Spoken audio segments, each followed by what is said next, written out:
Good morning, children. Welcome to the new session of 2020-21 Standard 7th Online Studies. We are going to start with English. Students, last year you were in Standard 6th. This year you are in the 7th Standard, and next year you will be in Standard 8th. So your past was Standard 6th, your present is Standard 7th, and your future will be Standard 8th. In this poem, past, present, and future, we are going to see how the child answers the poet Emily Bronte's questions about his past, present, and future. Now, let us acquire some information about the poetess Emily Bronte. You can see the information in your textbook on page number 2. Emily Bronte and her sisters were well-known authors who lived in the 19th century.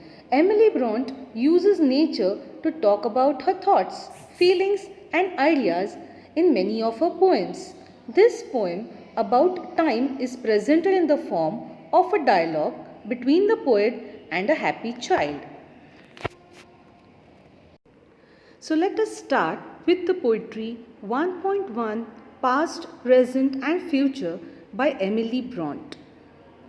Tell me, smiling child, what the past is like to thee. An autumn evening soft and mild, with the wind that sighs mournfully. Tell me, what is the present hour?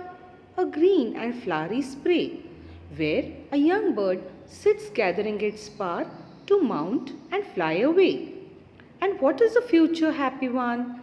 A sea beneath a cloudless sun, a mighty, glorious, dazzling sea stretching into infinity.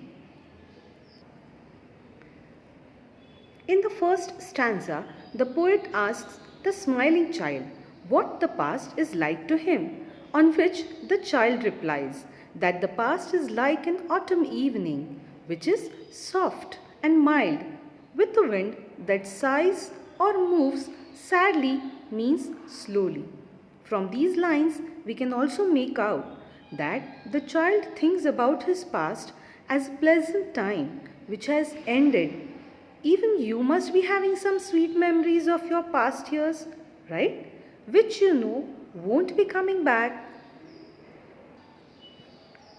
In the second stanza, the poet asks the child what he thinks about his present, on which the child replies that the present is like a green branch of flowers on which a young bird sits trying to gather its strength to fly away.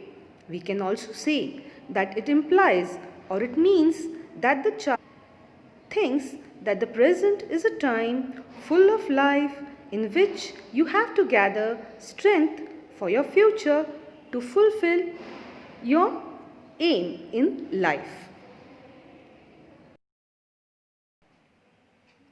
In the last stanza, the poet inquires about the future of the child, to which it replies that the future is like a sea beneath the sun in a cloudless sky. The sea, which is compared to his future, he thinks is very powerful, glorious, and shining brightly, and stretches on without an end. Now, what does these lines say? They say that child is very hopeful about his future, which will be exciting and a thrilling time which has no end. So students, this poem brings you good memories of your past. It tells you to work hard for your future in the present so that your future will be bright. Lastly, students, I would conclude by saying because past 2 months you stayed in your houses, you are safe now in the present. And if you follow the social distancing and the directions given by the government to keep yourself safe, like wearing a mask, you will see a bright tomorrow and you will be back to normal future. Follow social distancing, wear masks, use sanitizers, and stay safe. That's all for now. We'll meet you again with a new lesson. Until then, goodbye.